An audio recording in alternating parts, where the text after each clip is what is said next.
કેમ છો વિદ્યાર્થી મિત્રો? જય સ્વામિનારાયણ. Lecture number 3.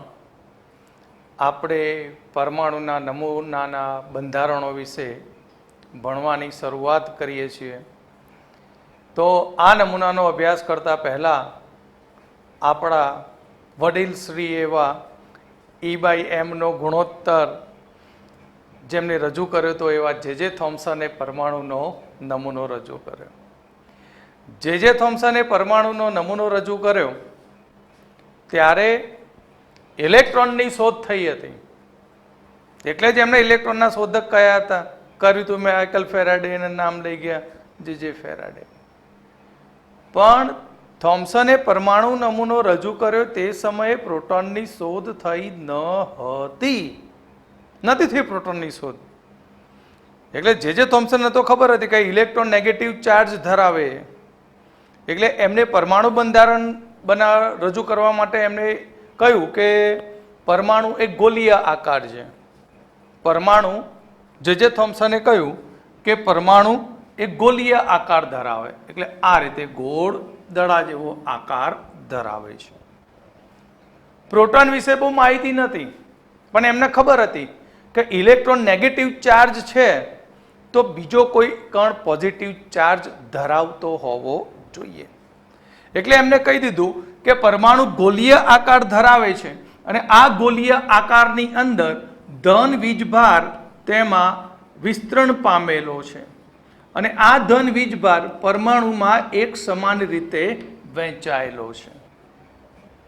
બરાબર. સૌથી પહેલું કહ્યું કે પરમાણુની અંદર ધન વીજભાર એક સમાન રીતે વહેંચાયેલો છે. બરાબર. તો પહેલું કહ્યું તું કે પરમાણુ ગોલીય આકાર ધરાવે છે. ગોલીય એટલે ગોળાકાર આકાર ધરાવે છે. અને બીજું કહ્યું કે ધન વીજભાર તેમાં સમાન રીતે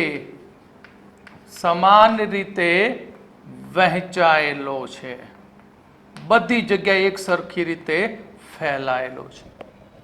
હવે ધન વીજભાર એક સમાન રીતે વહેંચાયેલો હોય તો એમની શોધેલી આઈટમ તો હોવી જ જોઈએ. તો ઇલેક્ટ્રોન પણ તેની અંદર એક ચોક્કસ જગ્યાએ તેઓ આ રીતે તેમાં ધન વીજભારની સાથે વહેંચાયેલા છે. એટલે ઇલેક્ટ્રોન પણ ધન વીજભારની જેમ તેની અંદર એક સમાન રીતે વહેંચાયેલા છે. એટલે જેટલો ધન વીજભાર વહેંચાયેલો છે એટલો જ એમાં ઋણ વીજભાર વહેંચાયો. એટલે આ નમૂનો એ સ્થિર વિદ્યુતીય સ્થિતિ પ્રાપ્ત કરે છે. સ્થિર વિદ્યુતીય સ્થિતિ મેળવે એટલે વિદ્યુતીય રીતે પરમાણુ કેવો બની જાય છે? તટસ્થ. આ પરમાણુ નમૂનો એ જુદા જુદા નામે ઓળખવામાં આવે છે. જેમ કે પ્લમ પુડિંગ, રાઇઝન પુડિંગ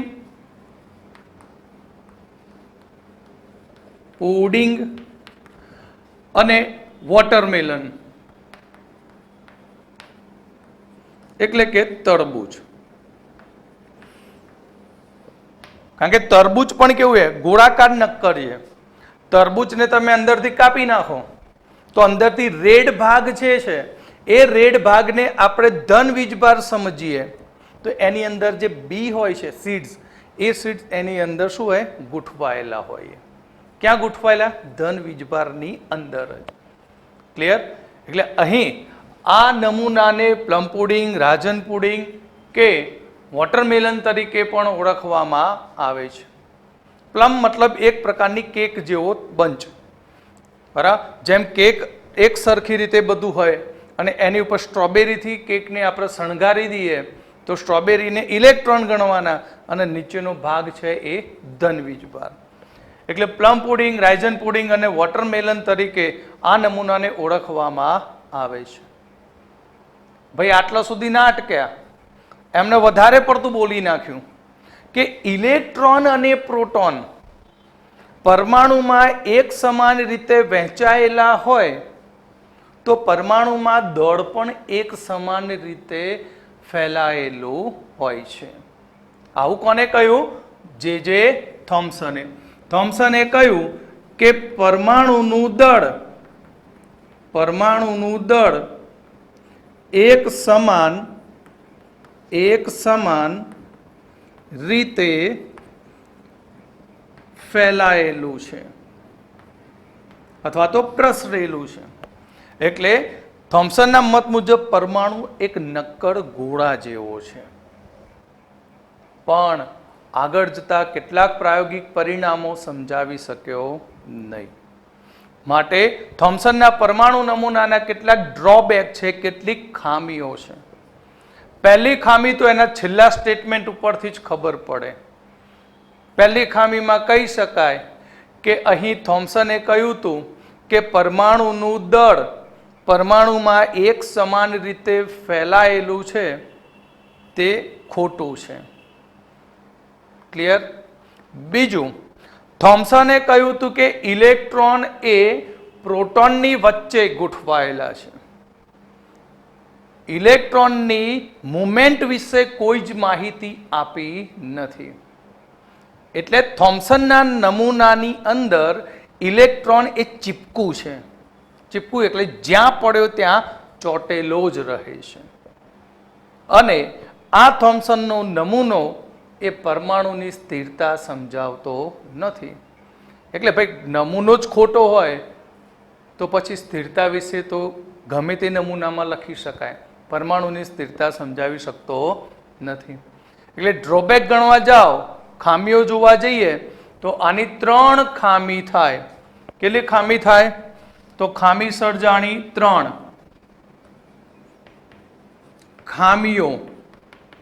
પહેલું તો પરમાણુનું દળ એક સમાન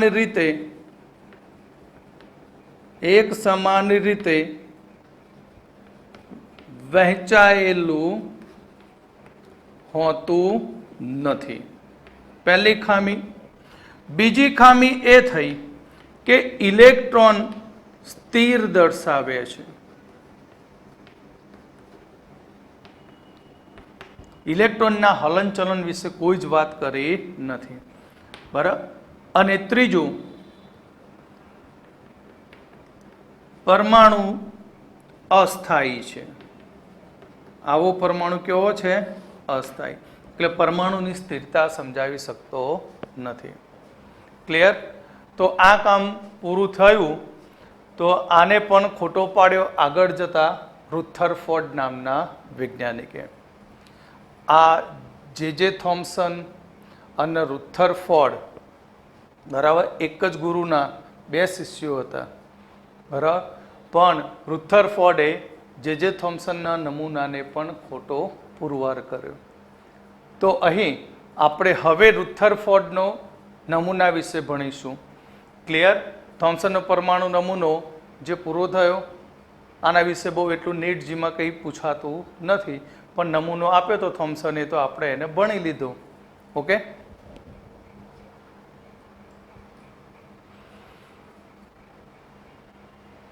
તો આપણે રુથરફોર્ડનો કેન્દ્રીય પરમાણુ નમૂનાનો અભ્યાસ કરીએ પહેલાં થોડીક માહિતી હોવી જરૂરી છે.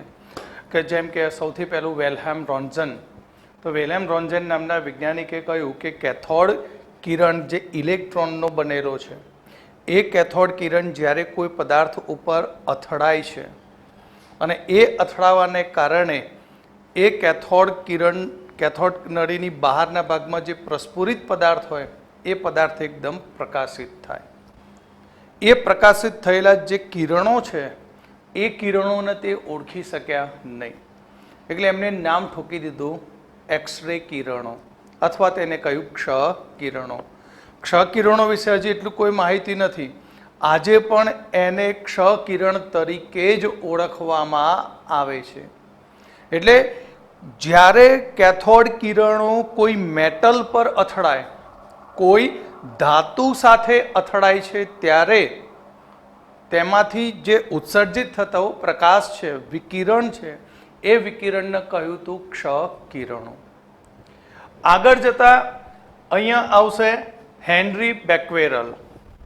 હેનરી બેક્વેરેલે કેટલાક તત્વોનો અભ્યાસ કર્યો અને એ તત્વોનો અભ્યાસ કરતા તેને જાણવા મળ્યું કે તે પદાર્થોમાંથી, તે તત્વોમાંથી આપમેળે સ્વયંભૂ રીતે તેમાંથી વિકિરણોનું ઉત્સર્જન થતું હોય છે. તો સ્વયંભૂ રીતે જે ઉત્સર્જિત થતા વિકિરણ હતા તેને નામ આપ્યું રેડિયો એક્ટિવ વિકિરણ. અને તે તત્વોને કયા? રેડિયો એક્ટિવ તત્વો અથવા રેડિયો સક્રિય તત્વો. એટલે હેનરી બેક્વેરેલે એક નવી દિવાસળી ચોપી દીધી તત્વો માટે કે કેટલાક એવા તત્વો કે પડ્યા તેમાંથી વિકિરણનું શું થતું જાય? ઉત્સર્જન થતું જાય. પછી ધણી અને ધણિયાણી, પતિ પત્ની, મેડમ ક્યુરી અને પિયર ક્યુરી આવ્યા. પછી રુથરફોર્ડ આવ્યા અને લાસ્ટમાં આવ્યું ફેડરિક સોડી નામનો વૈજ્ઞાનિક. આ બધા વૈજ્ઞાનિકોએ તેમની રીતે અલગ અલગ સંશોધન કરતા ગયા અને જે ઉત્સર્જિત થતા રેડિયો સક્રિય તત્વોમાંથી ઉત્સર્જિત થતા વિકિરણ હતા એ વિકિરણમાંથી તેમણે 3 કણ શોધી નાખ્યા. કયા 3 કણો? આલ્ફા કણ, બીટા કણ અને ગેમા કણ. તો આલ્ફા, બીટા અને ગેમા કણ કેવી રીતે નક્કી થયા? તો આ લોકોએ એક રેડિયો સક્રિય ચેમ્બર લીધી, એક કોઠી લીધી રેડિયો એક્ટિવ પદાર્થ ભરવા માટેની, અને એ ચેમ્બરની અંદર રેડિયો સક્રિય તત્વમાંથી ઉત્સર્જિત થતા વિકિરણ હતા એ વિકિરણની બંને બાજુએ તેમને વિદ્યુત ધ્રુવ ગોઠવી દીધા. વિદ્યુતીય ક્ષેત્ર લગાવ્યું. વિદ્યુતીય ક્ષેત્ર લગાવતા તેમને કંઈક અજુગતું જોવા મળ્યું. કેટલાક વિકિરણ હતા, કેટલાક કણો હતા એ ધન ધ્રુવ તરફ ફંટાયા, કેટલાક કણો હતા એ ઋણ ધ્રુવ તરફ ફંટાયા અને કેટલાક કણો એ સીધા શું થયા? બહાર નીકળી ગયા. અહીંયા એક ભૂલ છે, સુધારી દેજો. આ બીટા કણ, બીટા કણ અને આ આલ્ફા કણ. આ કયો છે? આલ્ફા કણ. બરાબર. કેટલાક ધન ધ્રુવ તરફ વિચલન પામ્યા, કેટલાક ઋણ ધ્રુવ તરફ વિચલન પામ્યા અને કેટલાક કણો સીધા બહાર નીકળી ગયા. તો તેના અવલોકન ઉપરથી કણોને 3 ભાગમાં વિભાજિત કર્યા: આલ્ફા, બીટા અને ગેમા. આલ્ફા કણ કોને કહ્યું? આલ્ફા કણ એને કહ્યું કે જેના ઉપર પોઝિટિવ ચાર્જ +2 છે અને તેનું દળ 4 છે. જે પરમાણુ કે જેના ઉપર પોઝિટિવ ચાર્જ +2 બરાબર અને પરમાણવીય દળ એનું 4 છે તે હતું હિલિયમ. હિલિયમ 2He4 અને ગુમાવેલા 2 ઇલેક્ટ્રોન ધરાવતું હિલિયમનું આ કેન્દ્ર જેને આલ્ફા કણ કહેવામાં આવે છે. એટલે આલ્ફા કણ એ ધન વીજભારિત કણ છે, માટે એને આપણે નેગેટિવ બાજુ દર્શાવવું પડે, કારણ કે ધન કોની તરફ આકર્ષિત થાય? ઋણ તરફ. એટલે આલ્ફા કણ અહીંયા. બીટા કણ, બીટા કણ એ ઝડપથી ઘૂમતા ઇલેક્ટ્રોન છે અને ઇલેક્ટ્રોન નેગેટિવ ચાર્જ ધરાવે, એટલે વિદ્યુતીય ક્ષેત્રમાં તેનું ધન પ્લેટ તરફ વિચલન થયું. અને ગેમા કણો એ વીજભાર રહિત છે, જે સીધા બહાર નીકળે, જે વિદ્યુત ચુંબકીય વિકિરણ જેવા હોય છે. અહીં વેગની વાત કરીએ તો આલ્ફા કણ, આ બધામાં ભારે કણ કોણ? આલ્ફા. એટલે તે પ્રકાશના વેગનો 10મો ભાગ દર્શાવે છે. જ્યારે બીટા કણ 2 × 10⁸ મીટર પ્રતિ સેકન્ડ અને ગેમા કણ જે છે એનો વેગ એ પ્રકાશના વેગ જેટલો છે. કેમ? કારણ કે એને વિદ્યુત ચુંબકીય વિકિરણ તરીકે ઓળખ્યો અને પ્રકાશ એ વિદ્યુત ચુંબકીય વિકિરણ તરીકે ઓળખાય, જે 3 × 10⁸ મીટર પ્રતિ સેકન્ડ. હવે ભેદન શક્તિની વાત કરીએ તો આલ્ફા કણ કોઈ મોટી પ્લેટ મૂકી હોય પતલી, તો એ થીન પ્લેટમાંથી આલ્ફા કણ પસાર કરીએ, ગેમા કણ પસાર કરીએ અને બીટા કણ, તો એ પ્લેટમાંથી કોણ ઝડપથી બહાર નીકળે? તો આલ્ફા કણ ધીમેથી નીકળે, બીટા કણ એના કરતાં 100 ગણી ઝડપથી નીકળે અને ગેમા 1000 ગણી ઝડપથી તેમાંથી નીકળતા હોય છે. એટલે ભેદન શક્તિની વાત કરીએ તો ભેદન શક્તિ સૌથી ઓછામાં ઓછી આલ્ફા કણની, પછી વધારે બીટા કણ અને સૌથી વધારે ગેમા કણની. જ્યારે આલ્ફા, બીટા અને ગેમા કણને આપણે કોઈ વાયુમાંથી પસાર કરીએ અથવા કોઈ થીન પ્લેટમાંથી પસાર કરતા હોય પતલી, તો એ પ્લેટનું આયનીકરણ કોણ વધારે કરી શકે? તો તેની આયનીકરણ શક્તિનો ક્રમ એ ભેદન શક્તિથી તદ્દન વિરુદ્ધ છે. આલ્ફાનો આયનીકરણ શક્તિ સૌથી વધારે, બીટાની તેના કરતાં ઓછી અને ગેમાની સૌથી ઓછી. કેમ? કારણ કે આલ્ફા, બીટા અને ગેમાની વાત કરીએ તો આલ્ફા ઉપર પોઝિટિવ ચાર્જ સૌથી વધુ છે, ચાર્જ વધારે છે, ચાહે પોઝિટિવ નેગેટિવ ગમે તે રહ્યો, પણ એનો ચાર્જ વધારે, બીટાનો ચાર્જ ઓછો હોય અને ગેમાનો ચાર્જ 0 છે. તો આ એટલા માટે સમજાવ્યું કે રુથરફોર્ડે જે પ્રયોગ કર્યો આલ્ફા કણ પ્રકિરણનો, તો રુથરફોર્ડે કેમ આલ્ફા કણ પસંદ કર્યો? બરાબર, કારણ કે રુથરફોર્ડ જાણતા હતા કે આલ્ફા કણ કઈ પ્રકૃતિ ધરાવે છે, આલ્ફા કણ છે શું. બરાબર, એટલે રુથરફોર્ડે તેમના પ્રયોગ માટે આલ્ફા કણની જ પસંદગી કરી. ઓકે, તો હવે આપણે રુથરફોર્ડનો આલ્ફા કણનો પ્રયોગ ભણીશું. કેમ આલ્ફા કણની પસંદગી થઈ એના માટેની આ સમજૂતી છે. કેમ? કારણ કે તેની આયનીકરણ શક્તિ કેવી છે? સૌથી વધારે છે. ક્લિયર? અને તે પોતે કયો ચાર્જ ધરાવે? પોઝિટિવ ચાર્જ ધરાવે માટે.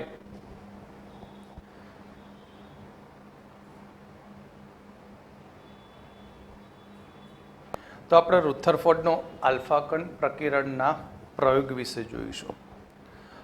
આ રુથરફોર્ડનો આલ્ફા કણ પ્રકિરણનો પ્રયોગ, એની અંદર થોડીક અનએક્સપેક્ટેડ ઘટનાઓ બનેલી. રુથરફોર્ડે શું કર્યું કે સોનાનું વરખ લઈ તેના ઉપર રેડિયો એક્ટિવ ગનમાંથી તેની ઉપર માળો ચલાવતા હતા, પણ સારું કંઈ ખબર જ ના પડે, કંઈ ઇફેક્ટ જ જોવા નથી મળતી. બરાબર, રોજ સવારે ઉઠવાનું, એમના 2 વિદ્યાર્થી લેવાના, હેન્સ ગાયગર, આર્નેસ્ટ માસ્ડેન અને રુથરફોર્ડ, 3 જણા ભેગા થાય, એક ટેબલ ઉપર સોનાનું વરખ મૂકે અને પછી એના ઉપર રેડિયો એક્ટિવ ગનથી ફાયર કરે. ફાયર કરે પણ કશું પરિણામ નહોતું મળતું. પછી અમારા એક જીગા બાપુ જેવા પટાવાળા હતા, એ બાપુ એ જ્યારે પ્રયોગ કરતા હતા રુથરફોર્ડ, આર્નેસ્ટ માસ્ટર અને હેન્સ ગાયગર, તે દરમિયાન તેમની પાછળથી કંઈક સીટ જેવું લઈને નીકળ્યા. બરાબર, અને જેવું આમને ફાયરિંગ કર્યું તો સીટ ઉપર એક નાનો પ્રકાશનો એકદમ ઝબકારો થયો. શું થયું? પ્રકાશનો એકદમ ઝબકારો થયો. એટલે રુથરફોર્ડ, હેન્સ ગાયગર અને આર્નેસ્ટ માસ્ટર એકદમ ચમકી ઉઠે, ઓ બાપરે, ફાયરિંગ અહીંયા કર્યું અને ઝબકારો પાછળ થયો. કંઈક હવે છે આમાં, કંઈક એવું હોવું જોઈએ કે સોનાની વરખ ઉપર ફાયર કરીએ આલ્ફા કણનો તો અસર પાછળ જોવા મળી. તો પછી જીગા બાપુને એમ કીધું, એમના જે સર્વન્ટ હતા એમને, કે ભાઈ ઊભો રહે, હવે તું આ પ્લેટ છે એ પ્લેટને તું સોનાના વરખની પાછળ મૂકી દે. અને ફરીથી પાછું 3 જણાએ ચાલુ કર્યું. બરાબર, રુથરફોર્ડ ફાયર કરે અને પેલા 2 વિદ્યાર્થી બાજુમાં ઊભા ઊભા મજા લૂંટે. અને જેવું પહેલા ધડાકે ફાયર કર્યું આલ્ફા કણ વડે સોનાના વરખ ઉપર, કે તરત જ એ પાછળ મૂકેલી જે સીટ હતી એ સીટ ઉપર તો જાણે આકાશમાં તારા ઝબકતા હોય એવું કંઈક જોવા મળ્યું. અને પછી શરૂઆત થઈ ગઈ એમના પરિણામો મેળવવાની, જે આજે પણ આલ્ફા કણ પ્રકિરણના પ્રયોગ તરીકે ઓળખાય છે. હેન્સ ગાયગર, આર્નેસ્ટ માસ્ડેન અને રુથરફોર્ડ, જેમાં 2 વિદ્યાર્થી હેન્સ ગાયગર અને આર્નેસ્ટ માસ્ડેન હતા, એમને સોનાના વરખ ઉપર આલ્ફા કણનો માળો ચલાવ્યો, જે આજે પણ આલ્ફા કણ પ્રકિરણના પ્રયોગ તરીકે ઓળખાય છે. આ પ્રયોગની અંદર તેમને 100 નેનોમીટર જાડાઈ ધરાવતું સોનાનું વરખ લીધું. કેવું લાગે? 100 નેનોમીટર. 100 મોટો દેખાય પણ પેલો પાછળ નેનો છે, 10⁻⁹ વાળો, એટલે ખૂબ જ બારીક પતલી, ટિશ્યુ પેપરથી પણ પતલી સોનાની વરખ લીધી. અને એ વરખની ફરતે તેમને ઝિંક સલ્ફાઇડનો પ્રસ્ફુરક પડદો મૂકી દીધો. શું મૂકી દીધો? ઝિંક સલ્ફાઇડનો પ્રસ્ફુરક પડદો મૂક્યો. અને રેડિયો સક્રિય સ્ત્રોતમાંથી તેમને આલ્ફા કણો મેળવ્યા. એ રેડિયો સક્રિય સ્ત્રોતમાંથી મળતા આલ્ફા કણોને એક સ્ટ્રેટ લાઇનમાં લઈ જવા માટે સીસાની પ્લેટ લીધી. સીસાની પ્લેટ એક સીસુ મેટલ એવું છે કે જેની ડેન્સિટી હાઈ છે. ખૂબ જ ઊંચી ડેન્સિટી હોવાથી આલ્ફા કણની તેના ઉપર કોઈ અસર થતી નથી. અને આ છિદ્રમાંથી આલ્ફા કણ બહાર કાઢ્યા અને એક સ્ટ્રેટ લાઇનમાં આલ્ફા કણ મળ્યા. એ આલ્ફા કણને સોનાના વરખ ઉપર અથડાવા દીધા. અને જેવું સોનાના વરખ ઉપર આલ્ફા કણ અથડાયું તો એ આલ્ફા કણ જે સ્ટ્રેટ લાઇનમાં હતો એ બધું ખેદાન મેદાન ખેર વિખેર થઈ ગયું, સ્કેટરિંગ થઈ ગયું, વેર વિખેર થયો. અને તેના લીધે અહીંયા પ્લેટ ઉપર અહીંયા ક્યાંક ઝબકારો થયો, અહીંયા ઝબકારો થયો, અહીંયા ઝબકારો થયો, અહીંયા ઝબકારો થયો, અહીંયા ઝબકારો થયો. આમ પ્રસ્ફુરક પડદા ઉપર તારા જેમ ટીમ ટીમ તારા ચમકતા હોય તેવી તેના ઉપર શું જોવા મળી? અસર જોવા મળી, જેને કહેવાય પ્રસ્ફુરણ અસર કહેવાય. આવી ઘટના થવાથી રુથરફોર્ડ એકદમ ચમકી ઉઠ્યો. રુથરફોર્ડ એકદમ ચમકી ઉઠ્યા. કેમ ચમકી ઉઠ્યા? કારણ કે થોમ્સને શું કહ્યું હતું? થોમ્સને કહ્યું હતું કે પરમાણુનું દળ એ એક સમાન રીતે પરમાણુમાં ફેલાયેલું છે. પરમાણુનું દળ અહીં એક સમાન રીતે તેની અંદર શું થયેલું? એ ફેલાયેલું છે. એટલે કે જે શક્તિશાળી આલ્ફા કણ સોનાના વરખના જે પરમાણુ છે એ શક્તિશાળી આલ્ફા કણ સોનાના વરખમાંથી આ રીતે સીધા પસાર થવા જોઈએ. આવું કોનું કહેવું હતું? રુથરફોર્ડનું. કેમ? થોમ્સને એક સરખું દળ વહેંચેલું હતું. એટલે પરમાણુની અંદરથી જ્યારે આ આલ્ફા કણ પસાર થયા ત્યારે તેઓ એક સીધે સીધા તેમાંથી બહાર નીકળવા જોઈએ.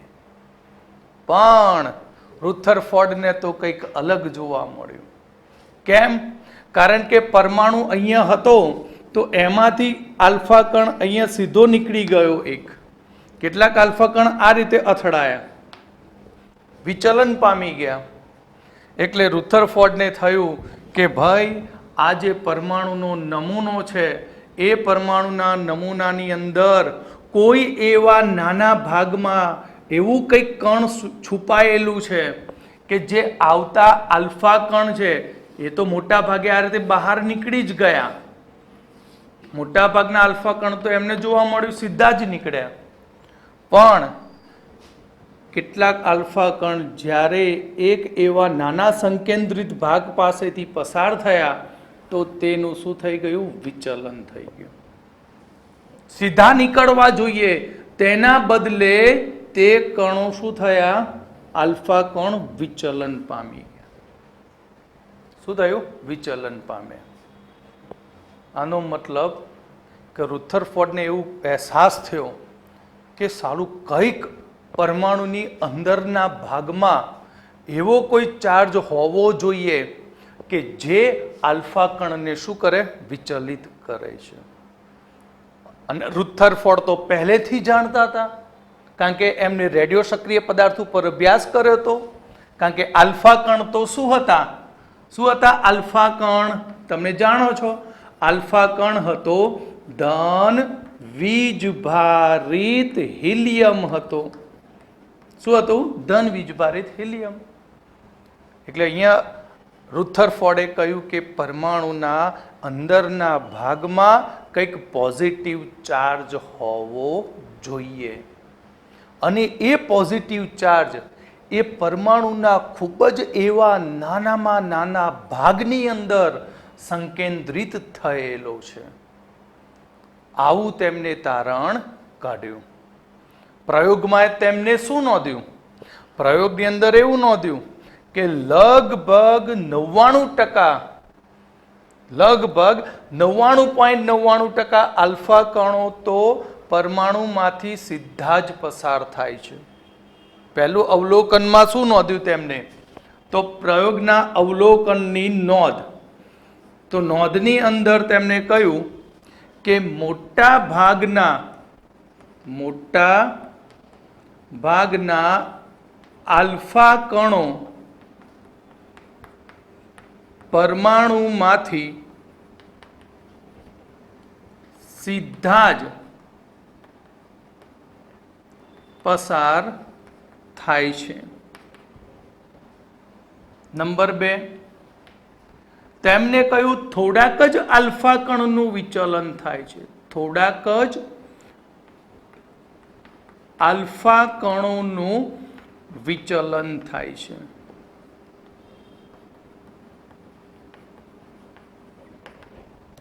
અને ત્રીજું પરિણામ એવું નોંધ્યું કે 20,000 આલ્ફા કણમાંથી એક આલ્ફા કણ 180 ડિગ્રીએ પાછો ફરે છે.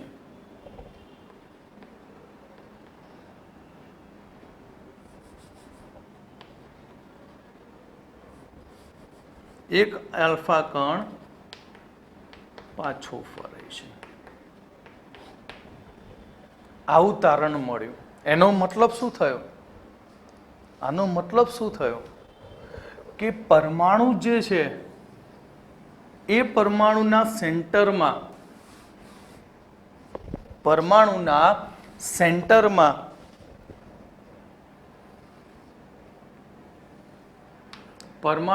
સેન્ટરમાં કંઈક ધન વીજભાર હોવો જોઈએ.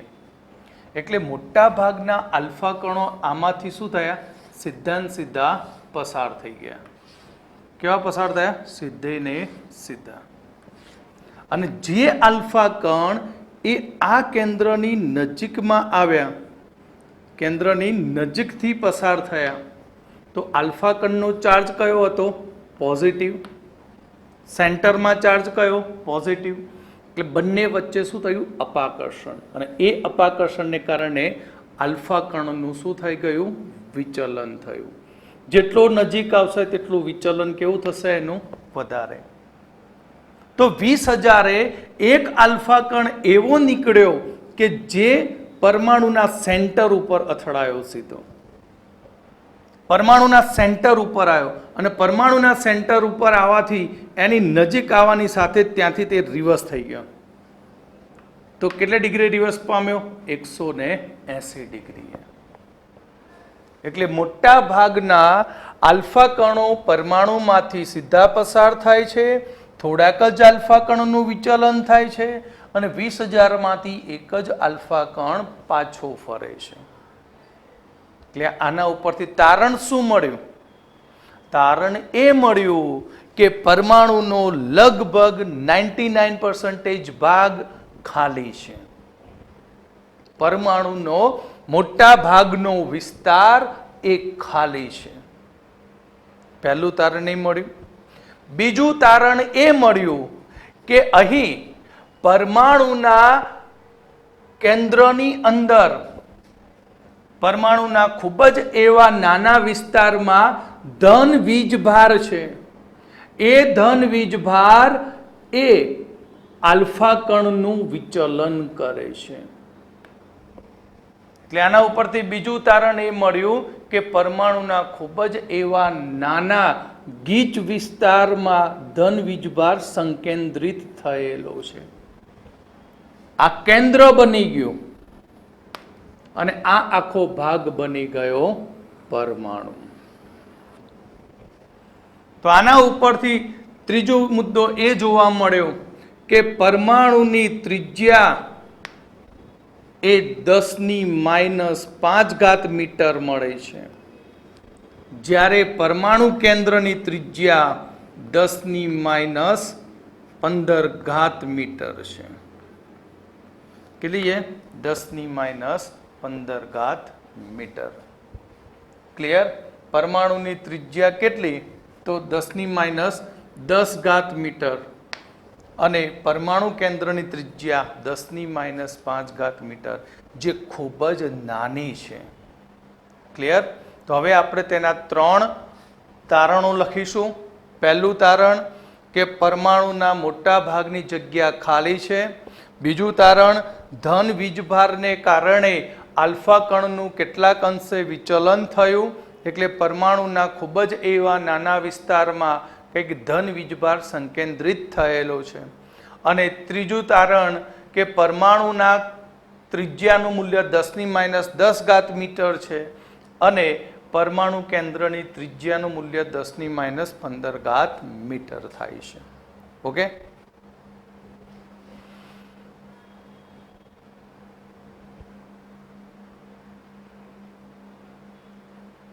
તો રુથરફોર્ડના આપણે પરમાણુ નમૂનાના અવલોકનો જોયા. અવલોકન ઉપરથી તારણ પણ મેં કહી દીધા કે પરમાણુની મોટા ભાગનો વિસ્તાર કેવો કયો? ખાલી છે.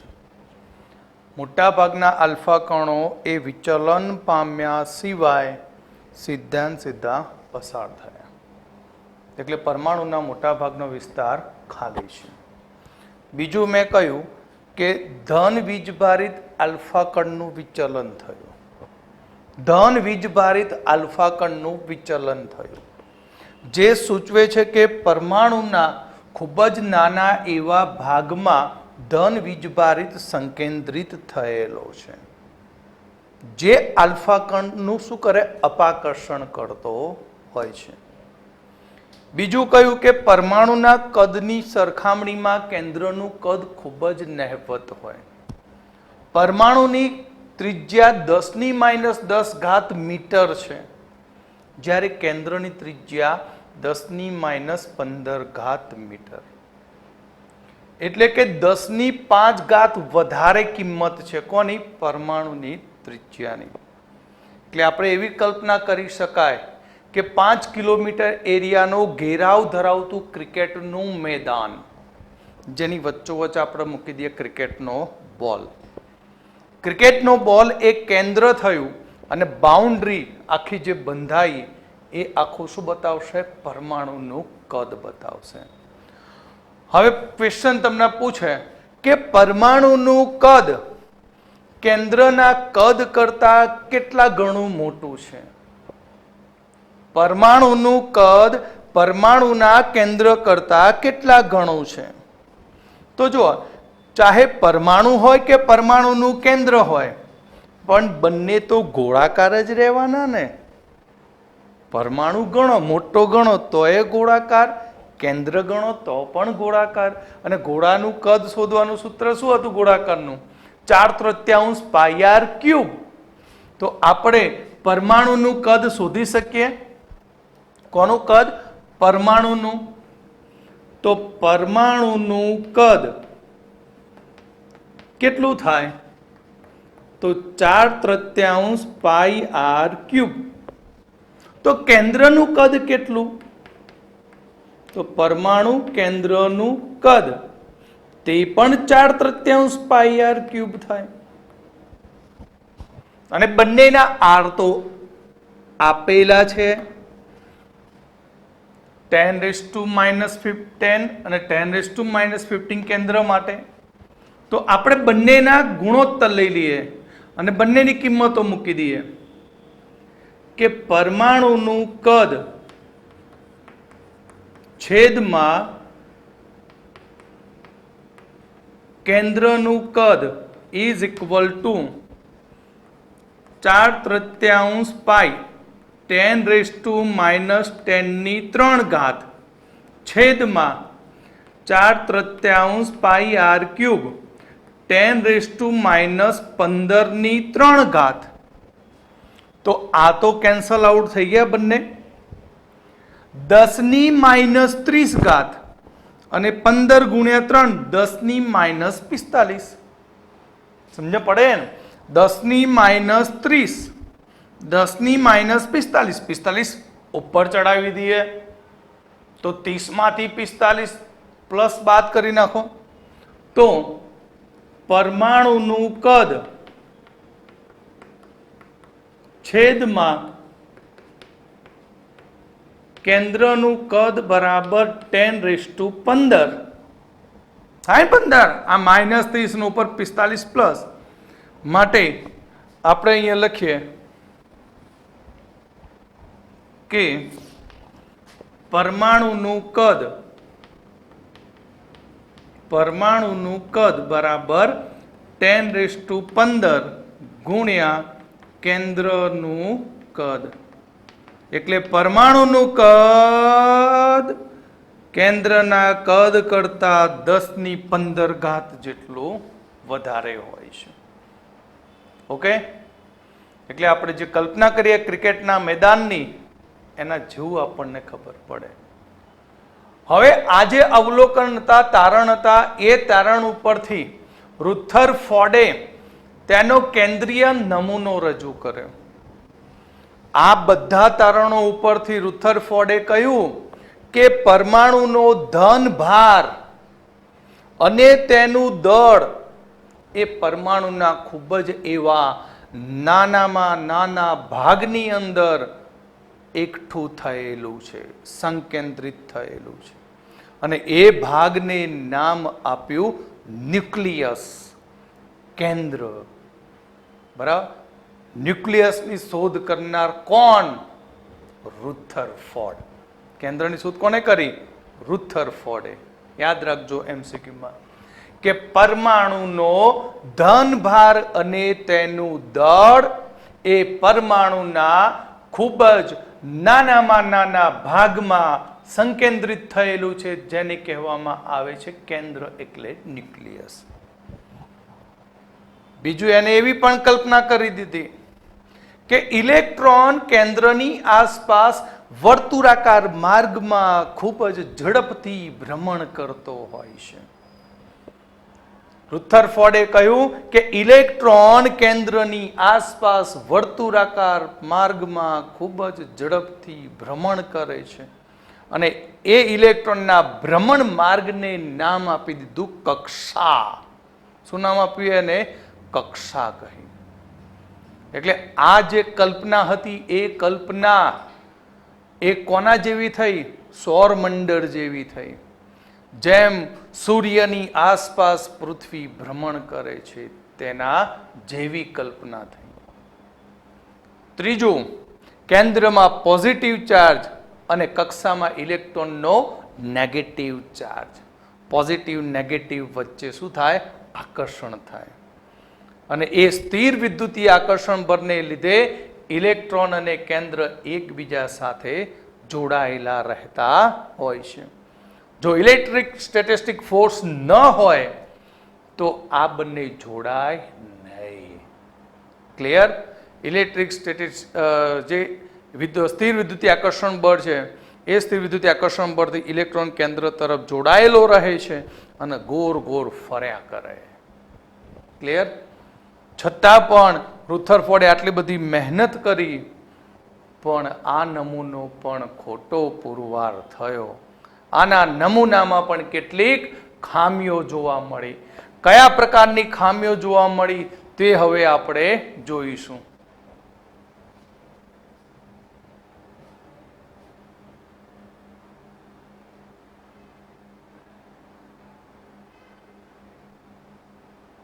તો અહીંયા રુથરફોર્ડના નમૂનાની ખામી શું હતી તેના વિશે આપણે જોવાનું. બિચારાને ખોટો પાડી દીધો જેમ્સ મેક્સવેલે.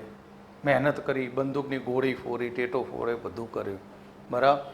રુથરફોર્ડે શું કહ્યું હતું કે એક મોટો આવડો મોટો બોમ્બ, બરાબર, આટલી સાઈઝનો બોમ્બ ટિશ્યુ પેપર ઉપર નાખીને પછાડીએ તો ટિશ્યુ પેપર ઉપરથી અથડાઈને પાછો ફરે, એવી ઘટના હતી. બરાબર. છતાં પણ એના બોમ્બને કશું થયું નહીં. તો આ રુથરફોર્ડના નમૂનાની ખામી સમજવા માટે આપણે સૂર્ય નમૂનો, સૂર્યમંડળ લઈએ. શું લઈએ? સૂર્યમંડળ. અને કેન્દ્રીય નમૂનો,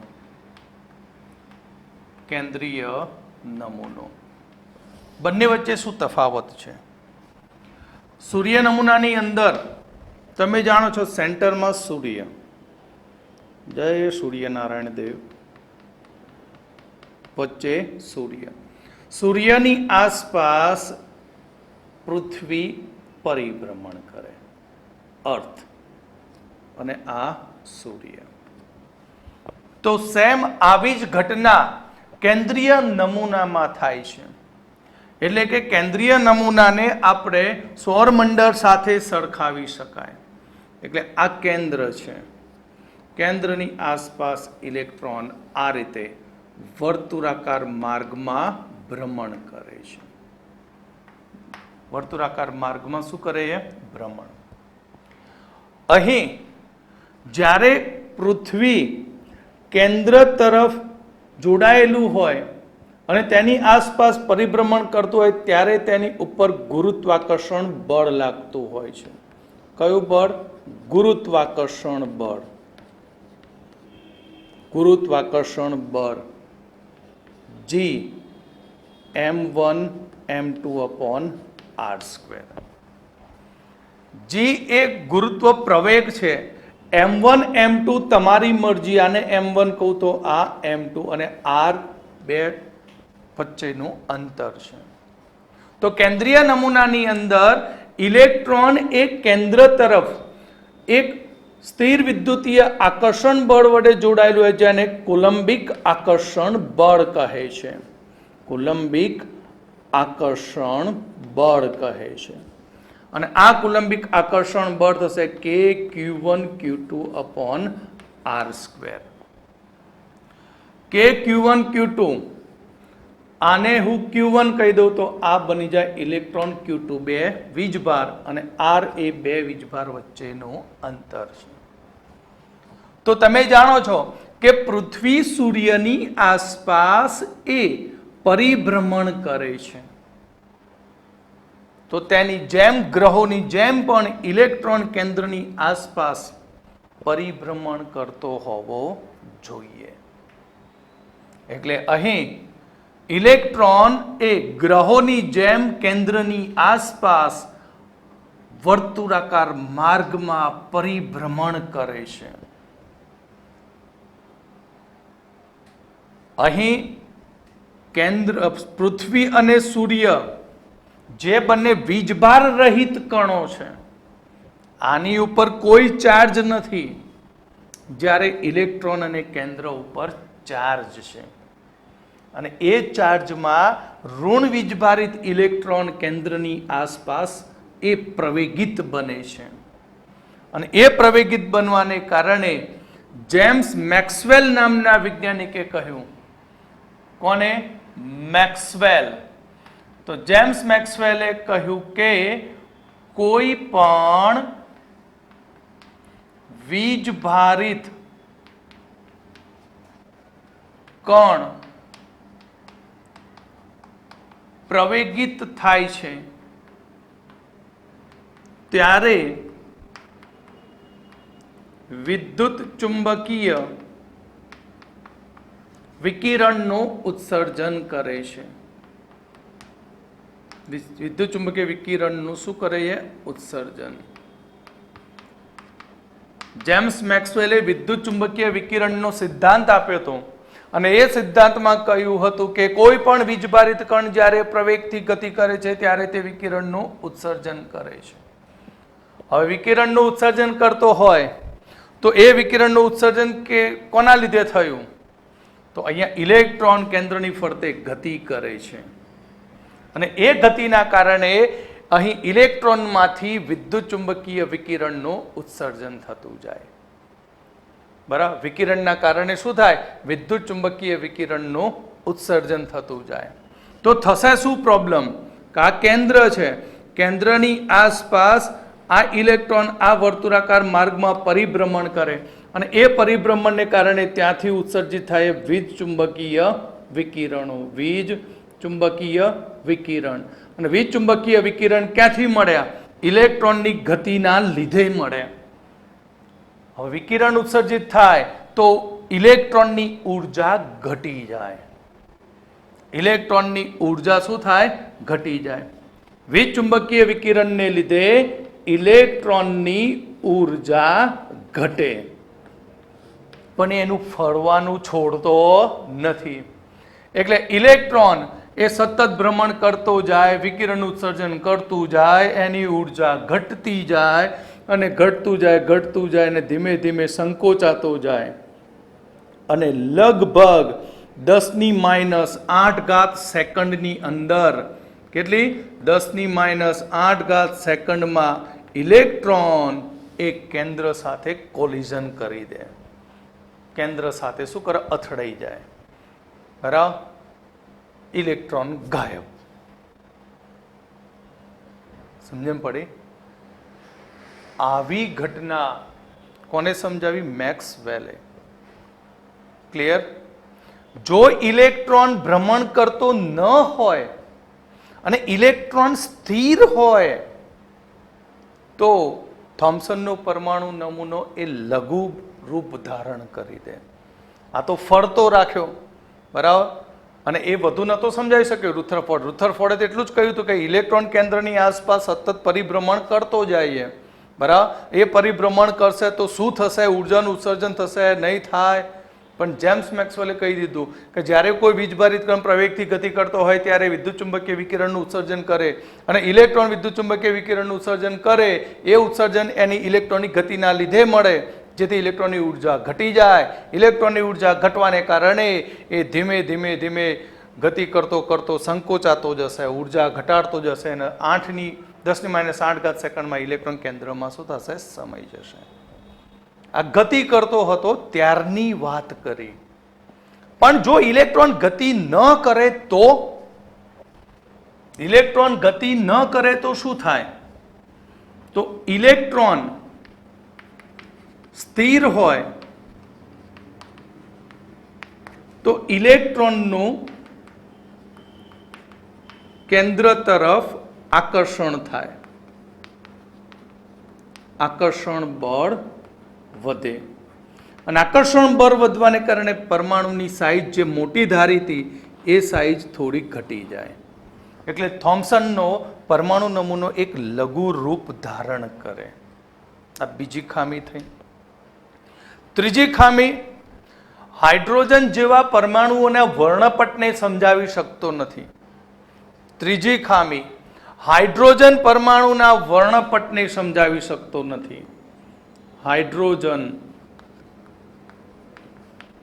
પરમાણુના વર્ણપટ ને સમજાવી શકતો નથી.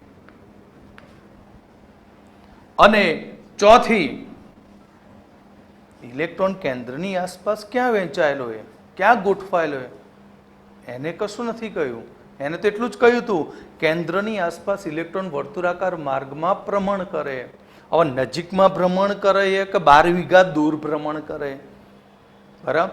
એટલે એના ઇલેક્ટ્રોનની વહેંચણી સમજાવી શક્યો ન હતો, બરાબર. કેન્દ્રની આસપાસ ઇલેક્ટ્રોનની વહેંચણી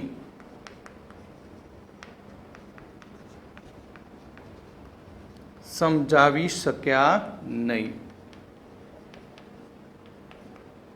અને ત્રીજું, છેલ્લું, જેમ્સ મેક્સવેલે કહ્યું કે ઇલેક્ટ્રોન કેન્દ્રમાં સંકોચાઈ જવો જોઈએ, એટલે પરમાણુનું અસ્તિત્વ જ ના રહે. એટલે પરમાણુની સ્થાયીતા સમજાવતો નથી, પરમાણુની સ્થિરતા સમજાવતો નથી. ક્લિયર? તો આ હતો રુથરફોર્ડના પરમાણુ નમૂનાની ખામીઓ હતી, બરાબર. આ જે ટોપિકો છે એ બધા ટોપિક એ તમારા એનસીઈઆરટી માટે, ગુજરાત બોર્ડની અંદર સ્કૂલની પરીક્ષા માટે ખાસ અગત્યના છે. નીટજી માટે આમાંથી પૂછાવાની શક્યતાઓ ખૂબ જ ઓછી છે. ક્લિયર? એટલે સ્કૂલ માટે ખાસ ધ્યાન રાખજો. બાકી નીટજી માટે એટલું બધું ખાસ અગત્યનો ટોપિક નથી. આ જ્યારે શરૂ થશે ત્યારે હું કૂદીને કહીશ કે આ નીટ માટે, આ જી માટે. ઓકે?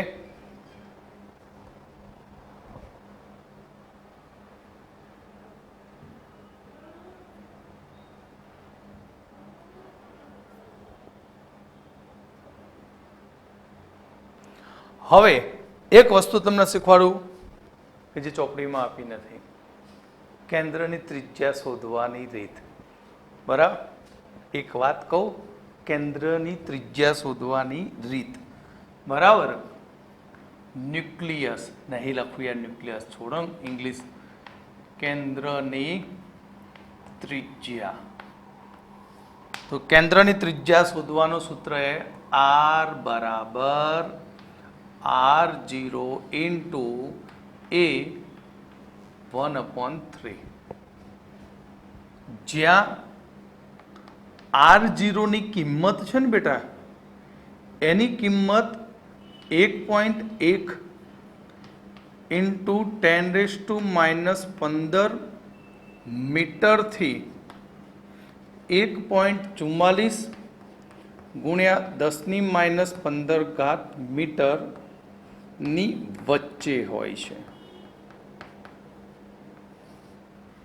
પણ સામાન્ય રીતે આપણે એક્ઝામ્પલ ગણતા હોય ને ત્યારે આપણે આ જ કિંમત લેવાની, 1.2 ગુણ્યા 10⁻15 મીટર. એ એટલે કે તત્વનો દળ ક્રમાંક છે, જે તમને આગળ શીખવાડી દીધું પહેલા ચેપ્ટરમાં. તો આ સૂત્રની મદદથી કોઈ પણ તત્વના ન્યુક્લિયસની ત્રિજ્યા, કેન્દ્રની ત્રિજ્યા શોધી શકાય. એક્ઝામ્પલ તરીકે એલ્યુમિનિયમ 27, એલ્યુમિનિયમ 1327 ના કેન્દ્રની ત્રિજ્યા શોધો. કેન્દ્રની ત્રિજ્યા શોધો. તો અહીં આપણા જો સૂત્ર है કે R is equal to R0 A⁻1/3. Okay, R0 ની કિંમત કેટલી લેવાની? 1.2 ગુણ્યા 10⁻15.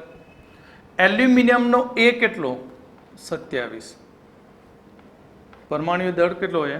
27 અથવા દળ ક્રમાંક. માટે 1.2 ગુણ્યા 10⁻15 27 1/3. માટે 1.2 ગુણ્યા 10⁻15 3⁻3 થાય. ઉડી ગયા. માટે 12 ગુણ્યા 3 12 36 3.6 ગુણ્યા 10⁻15 મીટર. બરાબર, એટલે 3.6 FM ફર્મી મીટર. આ રીતે અહીં એલ્યુમિનિયમના ન્યુક્લિયસની ત્રિજ્યા શોધી શકાય. તો એક પ્રશ્ન પૂછું તમને, રુથરફોર્ડે કેમ એલ્યુમિનિયમનું પાતળું વરખ ના લીધું? તમારી મમ્મી હોય તો તમે બહાર નાસ્તો ફરવા જતા હોય તો ગરમ ગરમ નાસ્તો ભરી આપવા માટે શું કરે? એલ્યુમિનિયમ ફોઇલમાં વીંટી ના પાય. બરાબર, તો એલ્યુમિનિયમ ફોઇલ કેમ ના લીધો અને સોનાનું વરખ જ લીધું? કેમ એને આલ્ફા કણ જ લીધો, બીટા કણ કેમ ના લીધો? વિચારો. સોનાનું વરખ કેમ લીધું, એલ્યુમિનિયમનું ના લીધું? કારણ કે સોનું એ નિષ્ક્રિય ધાતુ છે. બીજું કે એલ્યુમિનિયમ કરતાં સોનાને ટીપીને ખૂબ જ બારીક પતલું નેનોમીટર સુધીનું બારીક વરખ બનાવી શકાય, એલ્યુમિનિયમનું બને નહીં. બીજું કારણ. ત્રીજું કારણ, એલ્યુમિનિયમને હવામાં ખુલ્લું રાખીએ તો તેની સપાટી પર ઓક્સાઇડનું સ્તર બની જાય, એટલે એની જાડાઈ શું થાય? વધી જાય. સોનાના વરખ ઉપર કંઈ થાય નહીં. અને ચોથું કારણ, ઓરમ સોનુનો પરમાણ્વીય ક્રમાંક વધારે છે, એલ્યુમિનિયમનો પરમાણ્વીય ક્રમાંક ઓછો. માટે એલ્યુમિનિયમના કેન્દ્રમાં પ્રોટોન ઓછા હોય, જ્યારે ઓરમમાં પ્રોટોનની સંખ્યા કેવી હશે? ખૂબ જ વધુ હશે. એટલે રિઝલ્ટ પરિણામ કેવું મળે? સારું મળે. આલ્ફા કણ જ કેમ વાપર્યો? બીટા કેમ ના વાપર્યો? બેટા બીટા કણને વાપરે તો બીટા કણ શું હતો? ઝડપથી ઘૂમતો ઇલેક્ટ્રોન. જેવું આમ મારે બીટા કણ તો તરત જ ચોંટી જાય કેન્દ્ર ઉપર. કેમ? કેન્દ્ર પોઝિટિવ છે અને પેલો નેગેટિવ. કે વિચલન જ ના થાય, કશું જ ના થાય. નાખેલો બીટા કણ ત્યાંના ત્યાં ખોવાઈ જાય, કોઈ ઝબકારો એ ના આવે કે વીજળી એ ના થાય. એટલે આલ્ફા કણ લીધો. આલ્ફા કણ પોઝિટિવ છે એટલે એનું ડેવિએશન થાય, વિચલન થાય કેન્દ્રના ધન વીજભારને કારણે. આ બધી નાની નાની વસ્તુઓ અમુક યાદ રાખવી પડે, સમજવી પણ જરૂરી છે. ઓકે.